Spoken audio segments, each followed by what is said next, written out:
ಇದು ನೆನೆದೇ continuation vlog ಆಗಿರುತ್ತೆ. ತಾಯಿ ದರ್ಶನ ಅಂತೂ ಈ ಸಲ ತುಂಬಾ ಚೆನ್ನಾಗಾಯಿತು. ಅದರಲ್ಲೂ 10 ನಿಮಿಷ ನೋಡೋಕ್ಕೆ ಅದೃಷ್ಟ ಸಿಕ್ತು. ಕೆಲವೊಂದು ಸಲ ಅನ್ಕೊತೀವಿ ನಾವು ತುಂಬ ಜನ ಇದ್ದಾಗ 5 ನಿಮಿಷನೂ ಕೂಡ ದೇವ್ರ ಮುಂದೆ ನಿಲ್ಲಕ್ಕೆ ಬಿಡೋದೇ ಇಲ್ಲ. ಜನ ಕಡಿಮೆ ಆದಾಗ ತಾಯಿ ದರ್ಶನ ತುಂಬಾ ಚೆನ್ನಾಗಾಗುತ್ತೆ. ಆ ಅದೃಷ್ಟ ನಮಗೂ ಕೂಡ ಸಿಕ್ತು. ಹಾಗೆ ಸ್ವಲ್ಪ ಹೊತ್ತು ಕೂತ್ಕೊಂಡು ಹೊರಗಡೆ ಬಂದ್ವಿ. ಈ ಗೋಪುರ ಎಲ್ಲ ನೋಡ್ಬೇಕಾದ್ರೆ ಲೈಟಿಂಗ್ಸ್ ಎಲ್ಲ ಹಾಕಿದ್ರು ತುಂಬ ಅದ್ಭುತವಾಗಿತ್ತು. ಹಾಗೆ ಭರತನಾಟ್ಯ ಕೂಡ ಮಾಡ್ತಾಯಿದ್ರು. ಅದನ್ನು ನೋಡೋಕ್ಕೂ ತುಂಬಾ ಚೆನ್ನಾಗಿ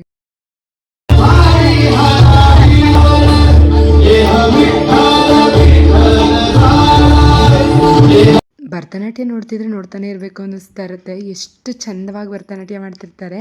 ಹಾಗೆಯೇ ದಾಸೋಹದ ಮಂದಿರ ಹತ್ರ ಕೂಡ ಬಂದಿದ್ವಿ. ಮೊದಲನೇ ಸಲ ನಮಗೆ ತಾಯಿ ಪ್ರಸಾದ ಸಿಕ್ಕಿದೆ.